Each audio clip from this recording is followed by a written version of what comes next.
Welcome to Tidbit Talkin. This series is just spewing out assorted thoughts about boatloads of entertainment media. Some ideas are serious, others not so much. There will be spoilers for the series currently featured, but generally only vague references to any other connected ones in a shared universe. Now, with all that out of the way, here we go.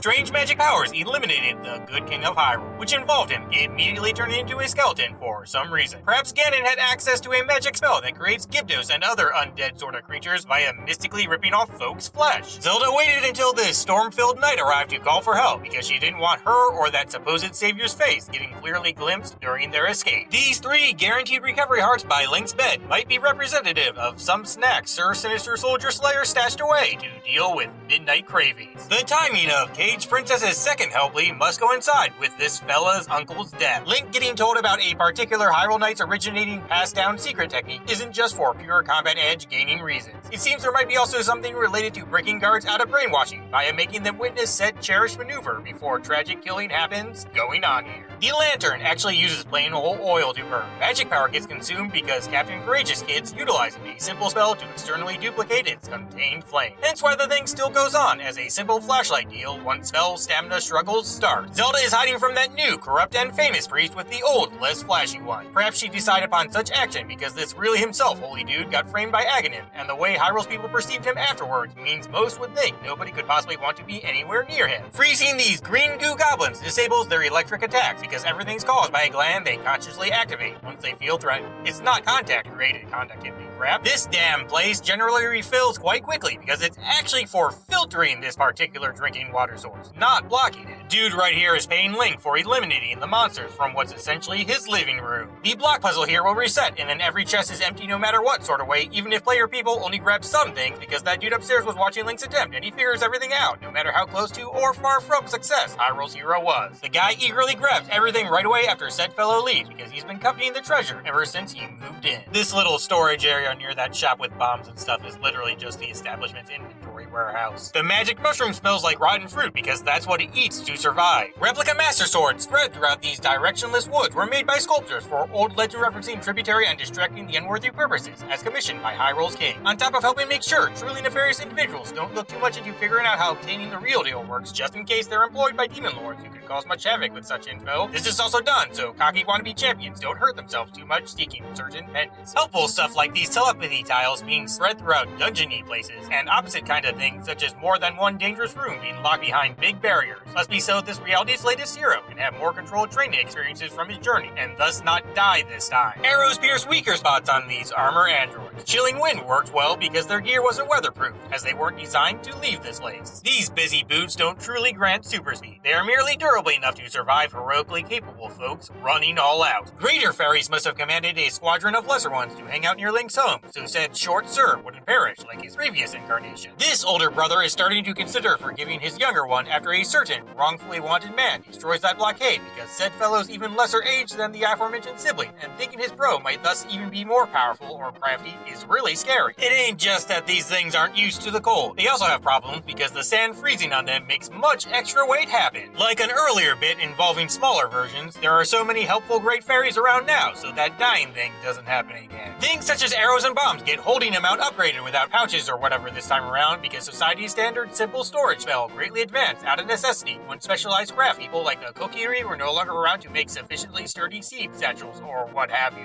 Apparently, this is a limitless stash of rupees that nearby Master Thief by the sign put together. There must be some sort of secret storage place he sneaks into to refill things once folks he's quietly bribing for authority evading say get out of sight. This dude under the bridge may very well be a sketch artist who made that Kakariko contained wanted sign of Link. Since he's familiar with said lad's general do-good loving nature, he tried drawing the thing poorly, making it look like it could be any of those local similarly hatted thieves. Guys hiding out here just in case some corrupt guards get extra suspicious. Mountain traversing old man can smell the scent of those lovely harp fruits which are now generally only located on similarly named flowers that have evolved to be much smaller. hints him occasionally telling one when health helpers hang out nearby. Attacking this thing's eyes doesn't cause any pain whatsoever, and it's all crazy. The vulnerable point on the tail must actually be an external brain. Thus, the previously mentioned bonker state must be caused by extreme agitation brought forth from normally mildly bothersome environmental factors like dust and whatnot. The wisdom and power trinket swapping colors might have something to do with this land's legends getting mixed up because that last grand recording took place during a time when official scribes were all depressed because of mythical kids dying. This currently remaining truly a priest body vanishes upon death because he knows the still good guy version of Aghanim's teleportation magic. He learned said spell so nobody visiting such an all-welcoming sacred place would ever be greeted by a potentially traumatizing sight. The Master Sword slashing won't work against Ganon and swanky robes, even though it's always been Demon Lord harming in every other instance because it's possession being dealt with here, not a typical disguise. Specifically, what's going on is the hijacked Holy Man body gets belted with the evil spell energy of his malevolent magic might back Vessel Snatcher. Sorta similar, the odd half-lightning shot missing deal that occurs sometimes may be this dude's true self, resisting getting stolen.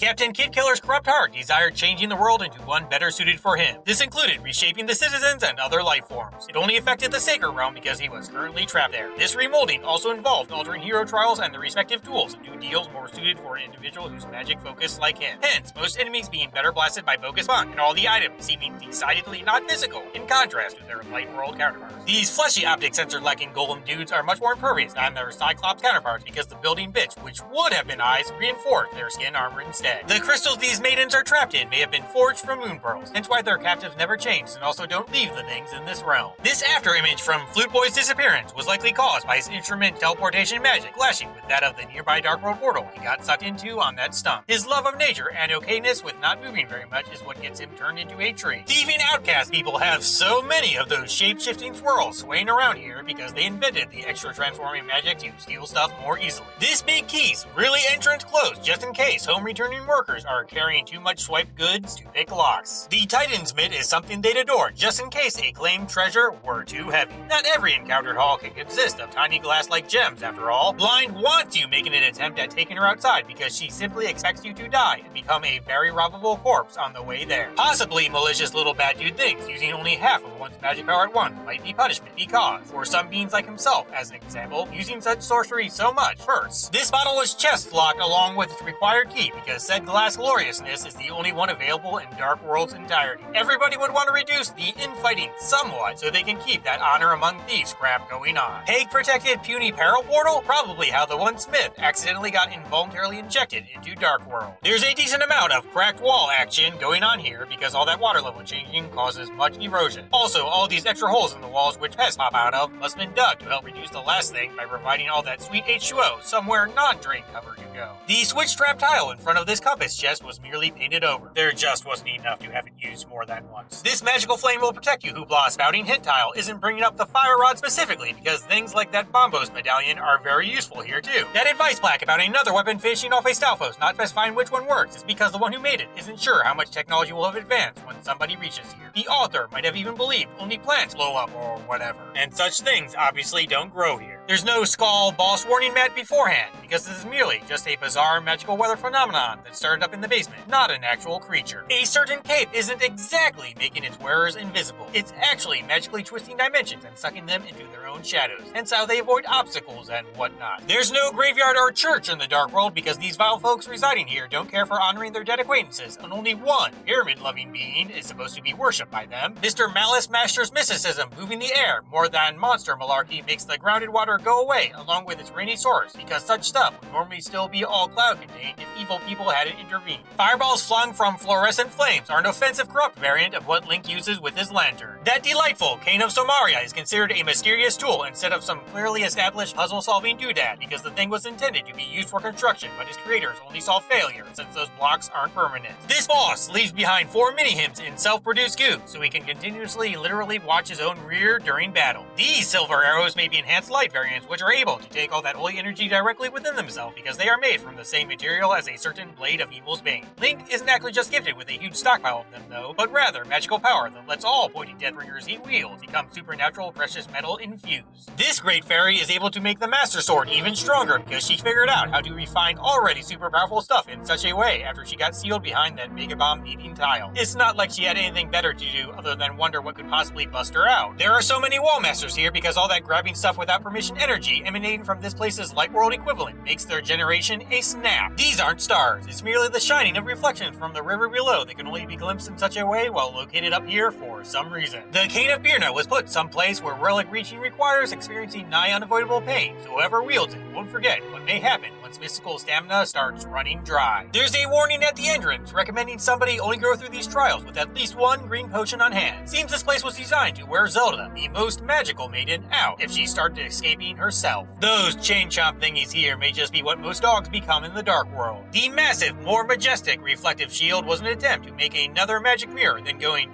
good enough, at least it's useful. Reptile Rock's richness room is probably some sort of trap meant to ward off rescuers the princess may have hired. Definitely malicious. Batdorf must have occasionally surveyed these dark lands, starting from the mountaintops in order to check on opposition progress. That secret technique of darkness, vanishing invincibility trick Ganon pulls off is actually just him using his much mightier original magic cape to fuse with the shadows themselves. The reason Link's mass-produced duplicate is so tiny and tucked away is because it's just the scraps left over from said devil dude's tailoring, which a pair of witch twins may have been involved with. Light-loving little lamplighter's wish probably goes as follows. Make the land as it should have been if none of this had ever happened. Intentionally or not, it likely included memory erasure for not him folks, as certain uncles, Hyrule's king, and dozens of others clearly recalling their own deaths would be quite a hellish existence. Other somewhat smaller things, such as getting kicked around while ball morphed in Dark World, must be pretty traumatic too. Not to mention that getting sucked into another dimension, period, can't be too much fun.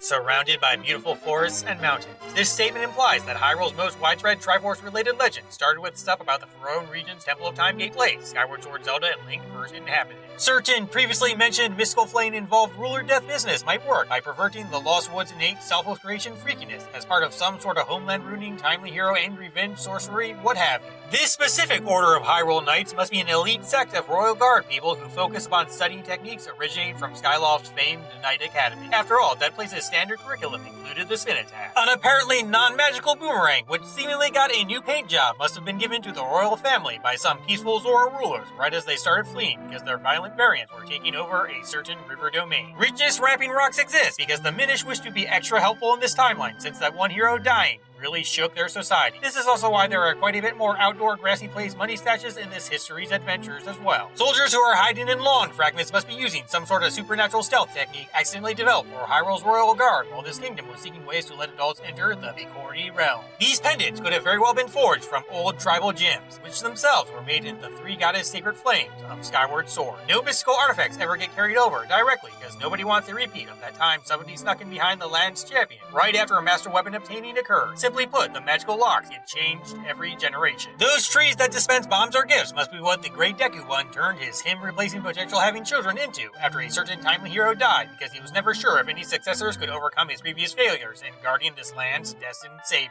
So many Beamos hang here because it's a modified version of that building the original Mirror Shield used to be housed in. Ganon would later break said thing when he realized he couldn't use it to get back to the light world. Moon pearls may have formed from certain pools of magical guardian alerting water after the Silent Realm turned all golden following heroic Triforce retrieval. This fog, frequently found in areas housing the Master Sword that generally clears up once a hero snatches it, may be Fi's version of some sort of Super Sin Slayer summoning smoke signal. Ganon must have only managed to grab that last wise omnipotence piece from Zelda right as she and the other stages finished his sealing spell. Hence how his wish didn't complete until he was entirely stuck in the sacred realm, resulting in it becoming a dark world. There are so many graves near Death Mountain because in this timeline, Dark Duke Dwarf actually succeeded at feeding all the Gorons to Volvagia. It then died somewhat later from starvation because its metabolism can't handle any other creature. This is also why none of the sage-descended maidens are Goron. They had to find a replacement after the whole species wiped from Hyrule. The Zora deal is somewhat lighter, with friendly folks just moving away. Link's outfits in this game involve different colors per piece because the ancient Hylian Knight's gear was tailored from leftover tunics of all three cloth-making Ocarina tribes as a tribute to said fallen comrades. The Goron culture originating bits were modified even further so coldness could be tolerated. Hence how even normal mail-wearing dude has no problem in deadly mountains or icy palace areas. This place is just a distraction battleground so Ganon has a chance to kill opposition far away from the Triforce. Perhaps some backup minions are intended to gather his ashes and revive him after extra sealing the aforementioned ultimate artifact away within the pyramid.